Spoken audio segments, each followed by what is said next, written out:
పైలం కొడుక పాపం చెయ్యకురా, యేసయ్యను నమ్ముకొని మంచిగా బ్రతుకుమురా,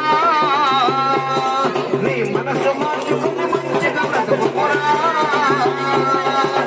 పైలం కొడుక పైలం కొడుక పైలం కొడుక పైలం కొడుక కొడుక పైలం కొడుక పాపం చెయ్యకురా, యేసయ్యను నమ్ముకొని మంచిగా బ్రతుకుమురా, నీ మనసు మార్చుకొని మంచిగా బ్రతుకుమురా. మనిషి జీవితం విలువైందిరా, మరొక కొడుక మరణమున్నదని, మరొక కొడుక మరణమున్నదని, బ్రతికింది బ్రతుకు కాదురా, చచ్చినాక అసలాడ ఉంటది, చచ్చినాక అసలాడ ఉంటది. పైలం కొడుక పాపం చెయ్యకురా, యేసయ్యను నమ్ముకొని మంచిగా బ్రతుకుమురా, నీ మనసు మార్చుకొని మంచిగా బ్రతుకుమురా.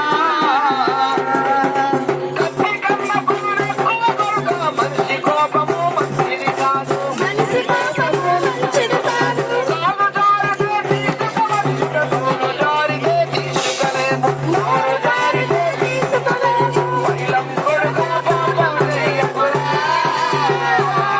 యేసయ్యను నమ్ముకొని మంచిగా బ్రతుకుమురా, నీ మనసు మార్చుకొని మంచిగా బ్రతుకుమురా. పైలం కొడుక పాపం చెయ్యకురా, యేసయ్యను నమ్ముకొని మంచిగా బ్రతుకుమురా.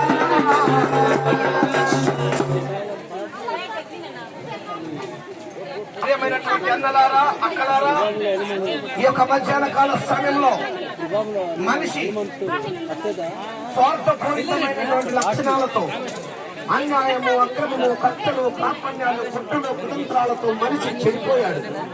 ఈ చెడిపోయిన మానవుల్ని రక్షించడానికి ఒక రక్షకుడు కావాలి. ఆ రక్షకుడు నరావతారిగా రావాలి అని మన గ్రంథాలు ఘోషించాయి. ఆ గ్రంథాల సాక్ష్యంగానే దేవుడే నరావతారిగా ఈ లోకానికి వచ్చాడు. ఆయనే యేసు క్రీస్తు. యేసు క్రీస్తును నమ్మి బాప్తిస్మం పొందిన వారు రక్షించబడతారని పరిశుద్ధ బైబిల్ గ్రంథం సెలవిస్తుంది. కనుక ప్రియమైన అన్నలారా, అక్కలారా, యేసు క్రీస్తు శాంతిని, సమాధానమును మీకు అనుగ్రహించి మీకు మేలు చేయడానికి, పాపముల నుండి, దురలవాట్ల నుండి, దుష్ట అలవాట్ల నుండి, చెడుతనం నుండి మనిషిని విడిపించి సన్మార్గంలో నడిపించి చక్కని జీవితం ప్రసాదించడానికి యేసుక్రీస్తు ప్రభువారు ఇష్టపడుతున్నారు. ప్రియ అన్న, అక్క, యేసయ్య పిలుపును నువ్వు స్వీకరించినట్లయితే, యేసయ్య పిలుపు ఏ మతానికో సంబంధించినది కాదు. ఒక మతానికి, ఒక ప్రాంతానికి, ఒక దేశానికి మాత్రమే దేవుడు కాదు. ఆయన అందరికీ ప్రభువై ఉన్నాడు. యేసు క్రీస్తు అందరికీ ప్రభువై ఉన్నాడు. యేసు క్రీస్తును నమ్మి ఆయనను ఆశ్రయించిన వారి జీవితంలో నిత్య సంతోషాన్ని నింపగలిగిన సమర్థుడు యేసు క్రీస్తు ఉన్నాడు. కనుక ప్రియమైన అన్నలారా, అక్కలారా, యేసు క్రీస్తును నిజమైన దేవుడని తెలుసుకునండి. దురలవాట్ల నుండి విడిపించబడండి, చెడలవాట్ల నుండి విడిపించబడండి. నిన్ను వలె నీ పొరుగు వారిని ప్రేమించమన్నాడు, అది తప్ప? నీ పొరుగు వారికి కీడు చేయొద్దు అన్నాడు, అది తప్పేనా? నిన్ను వలె నీ పొరుగు వారికి మేలు చేయమన్నాడు, అది తప్పేనా? యేసుక్రీస్తు బోధనలో ఏది తప్పు? ఏ మాట కూడా ఆయన చెప్పిన బోధనలో తప్పు లేదండి. ఏమి చెప్పాడు? ప్రేమ పంచమన్నాడు, సాటి వారికి సాయపడమన్నాడు, దయ చూపమన్నాడు. నా ప్రియ అన్నలారా, అక్కలారా, ఈ సమాజ స్థాపన కొరకు మీరు కూడా ఒక్క అడుగు ముందుకు వేయండి. యేసుక్రీస్తు చూపుతున్న సన్మార్గంలో నడవండి.